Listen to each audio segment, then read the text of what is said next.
오늘 새벽 아스날이 맨유에게 2-3으로 역전패했습니다. 캐릭 임시 감독 체제 맨유의 2연승, 그리고 아스날의 121경기 만에 첫 3실점. 하지만 경기보다 더 뜨거운 논란이 있습니다. 바로 아스날의 세트피스 전술입니다. 2년간 코너킥에서만 36골. 프리미어리그 압도적 1위. 하지만 그 이면에는 골키퍼 차징, 밀어내기, 막기 등 그레이존 플레이가 있었습니다. 축구팬들 사이에서 더티 플레이, 비매너라는 비난이 쏟아지고 있고 오늘 경기에서도 논란의 장면이 나왔습니다. 과연 아스날의 세트피스는 전술인가, 반칙인가? 지금부터 논란의 핵심을 파헤쳐 드리겠습니다. 영상 시작하기 전에 축구를 사랑하시는 분들은 좋아요 버튼 꼭 눌러주세요. 공정한 경기를 원하는 마음을 전해주시면 감사하겠습니다. 먼저 오늘 경기부터 보시죠. 아스날이 2-3으로 맨유에게 역전패했습니다. 그런데 이 동점골 장면에서 논란이 있었습니다. 코너킥 상황에서 라멘스 골키퍼가 볼을 처리하지 못했고 흘러나온 공을 메리노가 밀어 넣었어요. 문제는 골키퍼가 왜 볼을 처리하지 못했느냐입니다. 나무위키와 축구팬 커뮤니티에서는 아스날의 키퍼 차징 상황이 나왔음에도 조심히 속행을 시켰다고 지적하고 있습니다. 결국 맨유는 후반 42분 쿠냐의 중거리 슈팅으로 결승골을 넣으며 3-2의 승리를 거뒀습니다. 경기는 맨유가 이겼지만 논란은 아스날에게 쏟아지고 있습니다. 아스날의 세트피스는 정말 대단합니다. 수치부터 보시죠. 지난 2년간 코너킥에서만 36골을 넣었어요. 프리미어리그에서 압도적 1위입니다. 2위 팀과 비교하면 2배 가까이 차이가 납니다. 니콜라스 조버 세트피스 코치의 작품입니다. 조버 코치는 브렌트포드 시절부터 세트피스 전문가로 유명했고 아스날로 이적한 뒤 팀의 세트피스 득점력을 폭발적으로 끌어올렸습니다. 하지만 문제는 어떻게 득점하느냐입니다. 축구 팬들 사이에서 아스날의 세트피스 전술은 그레이존 플레이, 더티 플레이로 불립니다. 합법과 불법의 경계선에서 아슬아슬하게 줄타기를 한다는 겁니다. 구체적으로 어떤 플레이냐고요? 3가지가 있습니다. 첫째, 골키퍼 차징입니다. 코너킥이 날아올 때 아스날 선수들이 골키퍼 앞을 막거나 몸을 부딪혀서 볼을 잡지 못하게 만듭니다. 살리바가 특히 이 역할을 많이 합니다. 커뮤니티에서는 살리바가 골은 못 넣어도 키퍼 견제하는 역할 잘해준다는 반응이 나옵니다. 둘째, 스크린 플레이입니다. 여러 명이 몰려서 골키퍼의 시야를 가리거나 움직임을 제한합니다. 마치 농구에서 스크린을 거는 것처럼요. 셋째, 밀치기입니다. 공이 날아오는 순간 상대 수비수를 살짝 밀어서 헤딩을 방해합니다. 눈에 잘 안 띄는 정도로요. 이런 플레이들이 모두 합쳐지면 상대팀 수비는 무력화됩니다. 골키퍼는 볼을 잡지 못하고 수비수는 헤딩을 못하고 아스날 선수는 편하게 골을 넣는 겁니다. 문제는 이게 반칙이냐 아니냐입니다. 법적으로는 애매합니다.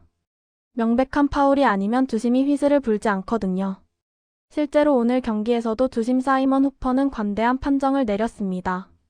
키퍼 차징 상황이 있었지만 그냥 속행시켰죠.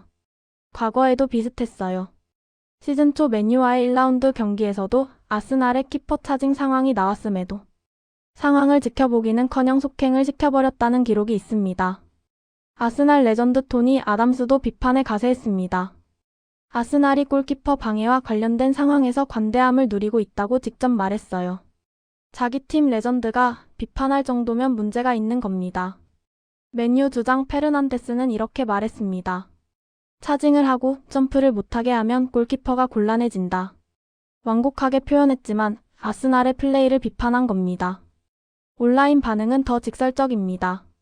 아스날이 더티 축구한다고. 더럽게밖에 못 넣는다. 살리바 역할이 키퍼 견제인 게 말이 되냐.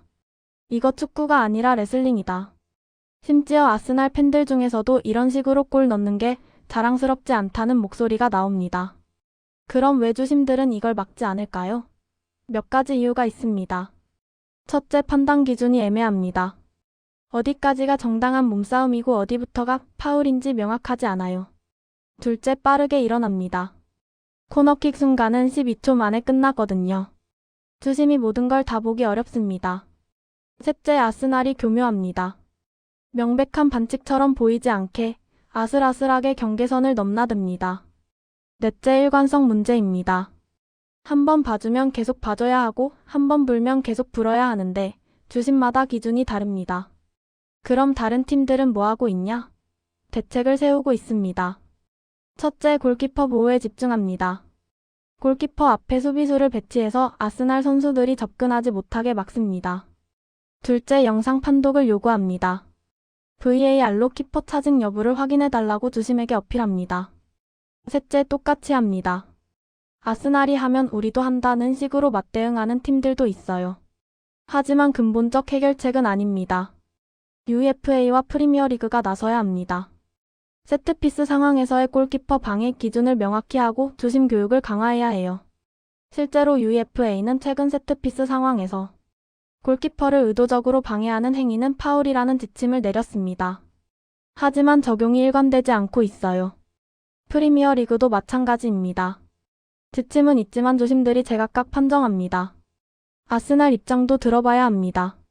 그들은 이렇게 말합니다. 우리는 규칙 안에서 플레이한다. 반칙이라면 주심이 불어야 하는데 안 불었다. 우리 잘못이 아니다. 논리적으로는 맞습니다. 주심이 허용한 플레이니까요. 하지만 스포츠맨십 차원에서 보면 다른 문제입니다. 규칙을 지키는 것과 공정하게 플레이하는 것은 다른 이야기거든요. 축구는 신사의 스포츠라고 하잖아요. 규칙의 허점을 악용하는 게 과연 올바른 태도인지 의문이 듭니다. 자, 정리해볼게요. 아스날이 오늘 맨유에게 2-3으로 역전패했습니다. 하지만 더 큰 논란은 아스날의 세트피스 전술입니다. 2년간 코너킥 36골로 프리미어리그 1위를 달리고 있지만 그 이면에는 골키퍼 차징, 스크린 플레이, 밀치기 같은 그레이존 플레이가 있습니다. 축구 팬들은 더티 플레이, 비매너라고 비난하고 레전드 토니 아담스까지 비판에 가세했습니다. 맨유 주장 페르난데스도 불만을 표했고요. 주심들이 막지 않는 이유는 판단 기준이 애매하고 상황이 빠르게 일어나며 아스날이 교묘하기 때문입니다. 해결책은 UFA와 프리미어리그가 명확한 기준을 세우고 일관되게 적용하는 것입니다. 여러분은 어떻게 생각하세요? 아스날의 세트피스는 전술인가요? 반칙인가요? 댓글로 의견 남겨주세요. 이 영상이 도움이 되셨다면 좋아요와 구독 부탁드립니다. 알림 설정까지 해두시면 축구 논란과 분석을 가장 빠르게 받아보실 수 있어요. 다음에도 뜨거운 축구 이슈로 찾아뵙겠습니다. 감사합니다.